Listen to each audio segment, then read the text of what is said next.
Dominate the scene.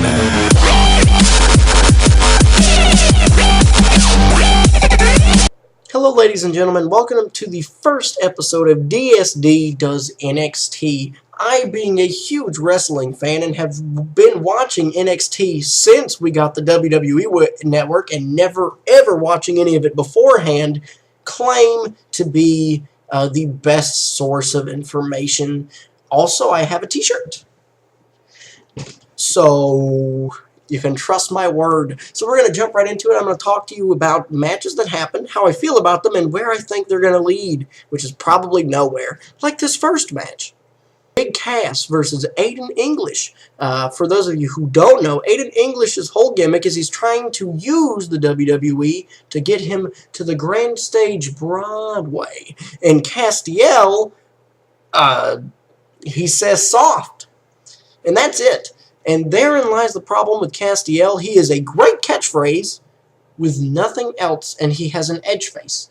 I wish that I liked watching him wrestle more, because I really like the catchphrase, but I've seen him in 2 matches now, and I can't tell which one of them was which, except for one had Bo Dallas, and that match was great, but not because of him.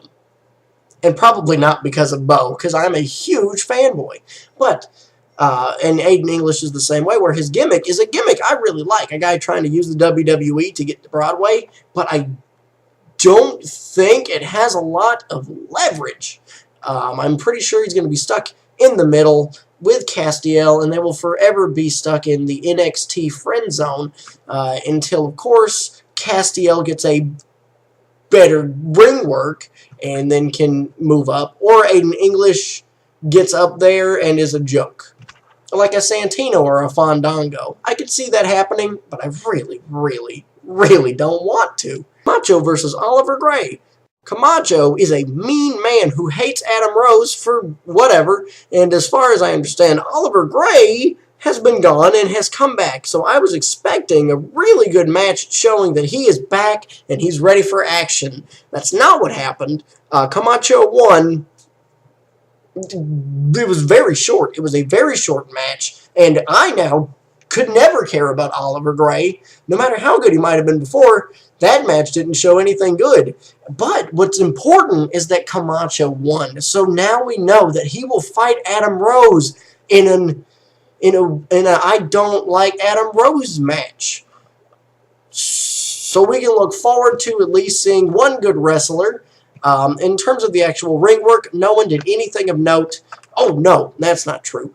I think at one point Camacho got hit in the chest, and then he went, and then he beat people up. I don't like Camacho.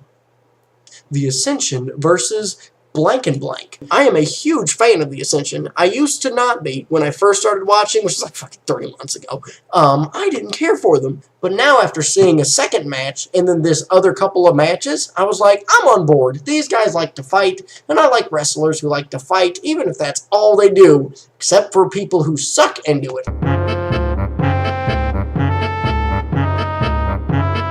Ascension is great, except for the last 8 matches they've done have all been against nobody. So, I mean, it's fun that we get to see them just massacre people, but I want to see an actual fight. I mean, they're really good, so they'll be getting into the main show at some point, hopefully making the tag division matter again. Not saying it doesn't. It's been traveling up there anyway, but I want it to be very, very important. But who knows? Who knows what will happen? I most certainly do. I have a shirt and I've been watching for a month or so. So anyway, Ascension versus these guys. They won. It was a good match. We got to see Cowboy Bob Orton again. Cowboy something fucking... But that takes me to the next point.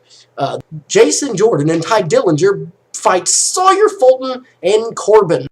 Now this match is really cool because this is a tag match, and so far the only tag matches I've seen have just been Ascension beating up people. But now we have a tag team that matters, and that is, of course, Corbin by himself, because he was the best wrestler out of the 3. I say 3 because there was one blonde-headed guy who doesn't matter at all. Not even a little bit. No, I can't remember anything of note that he did. I think he lost the match. I think he was pinned, and he sucks. But anyway, so we have Happy Childish Gambino and his Italian handsome friend who wear opposite color bathing suit pants, and they are very much a tag team. You can just see it. They are a tag team, and they work together to complete their task of being a tag team.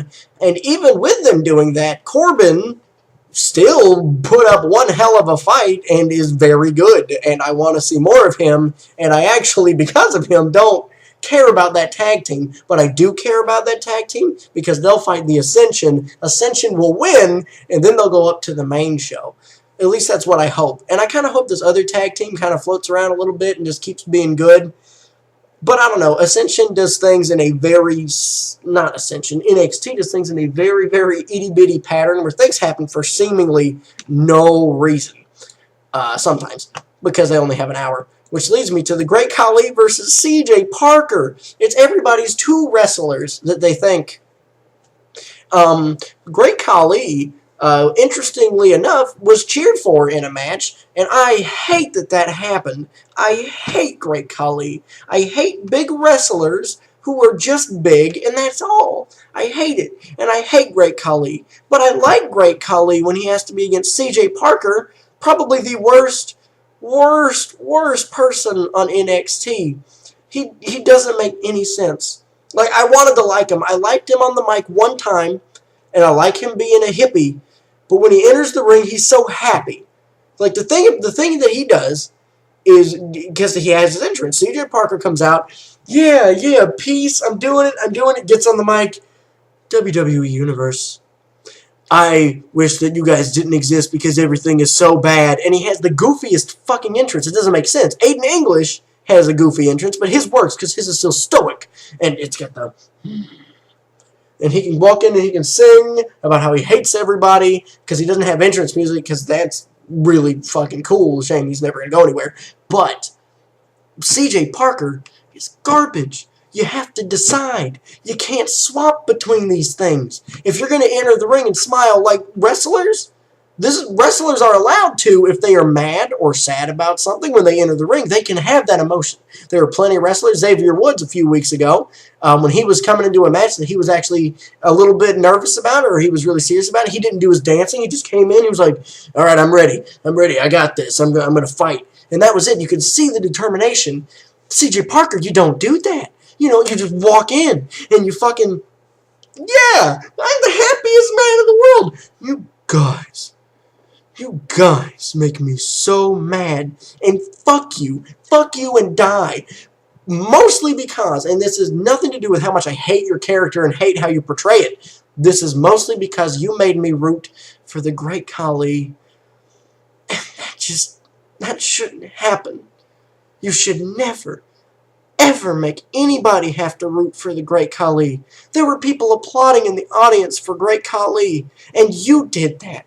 But maybe that makes you a perfect heel. But even then, not really, because you don't know how bad you are, and I can see it, and you're not going to watch this. I don't know why I'm talking to you. I've just become so instilled with rage at how shitty you are. CJ Parker, Behind the scenes things. Sami Zayn talked, and it was glorious. Sami Zayn is my favorite, or one of my favorite people in NXT, because he is a guy. He is a guy, and he talks. And that is it. They come up to him, he had a concussion or whatever, and they said, how's your head? And he's like, I'm feeling better now, and, it was a serious thing. I understand why the referee made his decision. He's the referee. He does that. That's his job. I still think that I could have done it, though. And that's perfect. You don't need anything else. Just be a guy who wrestles. But he does it in even a differenter way than the Ascension does because they wrestle. But Sami Zayn's just like, I'm an athlete, and this is my job. I'm going to do a good job at it. Also, other people are going to beat me up, and I'm going to fight them. And that's wonderful. Sami Zayn, you keep being wonderful. Bo Dallas talked at all, which is great. He said something about Believers. I actually don't remember it. Tyler Breeze had the best cameo thing in the whole world. I just remembered it just now. But Tyler Breeze Tyler Breeze, he has a whole little backstage moment where he just goes up there and he's like, Tyler Breeze, did you have something you wanted to say? And he goes, no. I just wanted this show to be a little bit more gorgeous. And then he leaves. Tyler Breeze is also a perfect wrestler. Actually, I take that back. Tyler Breeze is saved more so by his character than anything else. When I watch his matches, they're just okay enough. They're a little bit above Cassidy and Aiden English, but they could be so much better, Tyler Breeze. You gotta get so much better. I think most of that comes from the fact that the last couple matches you've had have not meant anything, and you just kind of won. Like, you didn't have an actual challenge, you just won. I'm excited to see an actual grudge match that means something, that gets longer than 5 minutes, because the whole fucking show's an hour long. You know, you have to be the main event if you want more than 5 minutes. Also, Charlotte made a Flair joke. 2 thumbs up, Charlotte. I have to love you because you're Ric Flair. I'm going to go ahead. This is a disclaimer. Charlotte will always be my favorite diva simply because she is Ric Flair's daughter. It's unflair.